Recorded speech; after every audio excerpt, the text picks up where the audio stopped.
Nedoumice ostaju. Završena je javna rasprava Ustavnog suda o ustavnosti sporazuma vlade Crne Gore sa Ujedinjenim Arapskim Emiratima o ekonomskoj saradnji, razvoju turizma i nekretnina.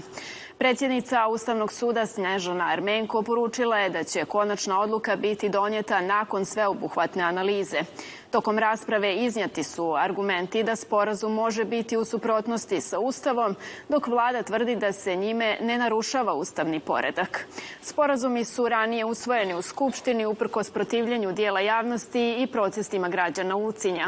Javnoj raspravi nisu prisustvovali predstavnici Skupštine Crne Gore. Ustavni sud mora se uključiti u ocjenu ustavnosti sporazuma sa Ujedinjenim Arapskim Emiratima. To se moglo čuti tokom višesatne javne rasprave o tom sporazumu.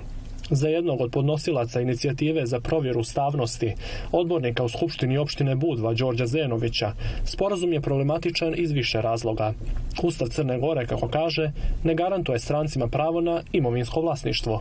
Potpuno je pogrešno stanovište izvršne vlasti, odnosno vlade Crne Gore, koja smatra da su međunarodni sporazumi iznad Ustava. Smatra da bi se tim apsolutno obesmislilo postojanje samog Ustava i posebno ukoliko bismo bilateralne sporazume i sada i u buduće potvrđivali na način na koji je potvrđen ovaj sporazum, došli bismo u vrlo opasnu situaciju, dakle da bismo nekim sporazumom bilateralnim među vlade Crne Gore i neke države, recimo o slanju vojske u te države, prostom većinom mogli da derogiramo ustavnu obavezu koja propisuje, dakle, u prvom krugu dvotrećinsku, u drugom krugu apsolutnu većinu. Međutim, predstavnici vlade misle drugačije. Tvrde da se sporazumom u Ujedinjenim Arapskim Emiratima ne daje pravo na imovinsko vlasništvo, te upozoravaju da bi eventualna odluka Ustavnog suda o poništavanju sporazuma mogla dovesti u pitanje i brojne zakone koje je Skupština Crne Gore do sada usvojila. Počev od zakona o potvrđivanju Sjevernoatlantskog ugovora. Jer ako bi Ustavni sud odjednom i naprasno rekao da zakon o potvrđivanju sporazuma sa Emiratima treba ukinuti zbog toga što za isti nije glasala dvotrećinska većina, razumno je očekivati da je sljedeće na redu ukidanje zakona o potvrđivanju Sjevernoatlantskog ugovora. Bivši predsjednik Ustavnog suda Mladen Vukčević kaže da Ustav nema prethodnu, već naknadnu kontrolu međunarodnih ugovora, te da sud ima pravo da ocjenjuje njihovu ustavnost. Sa stavovima vlade nisu se saglasili ni predstavnici ekoloških organizacija, koji upozoravaju da sporazum nije moguće kontrolisati ni finansijski, ni proceduralno.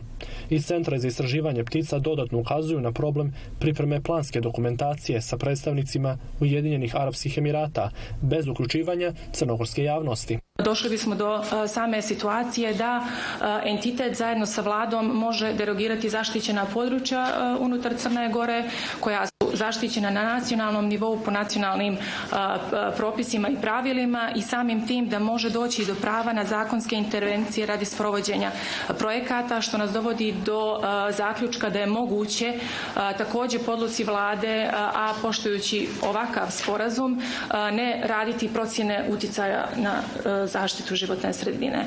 Skupština Crne Gore je krajem aprila usvojila sporazume o ekonomskoj i saradnji u oblastima turizma i razvoja nekretnina sa Ujedinjenim Arapskim Emiratima. Sporazume je potpisao premijer Milojko Spajić, a oni predviđaju investicije vrijedne oko 30 milijardi eura u prije svega turističku infrastrukturu.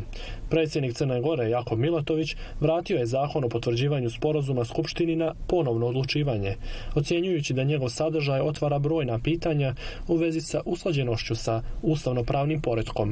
Ipak, zakon je ponovo usvojen glasovima parlamentarne većine. Za ETV, Aleksandar Matić.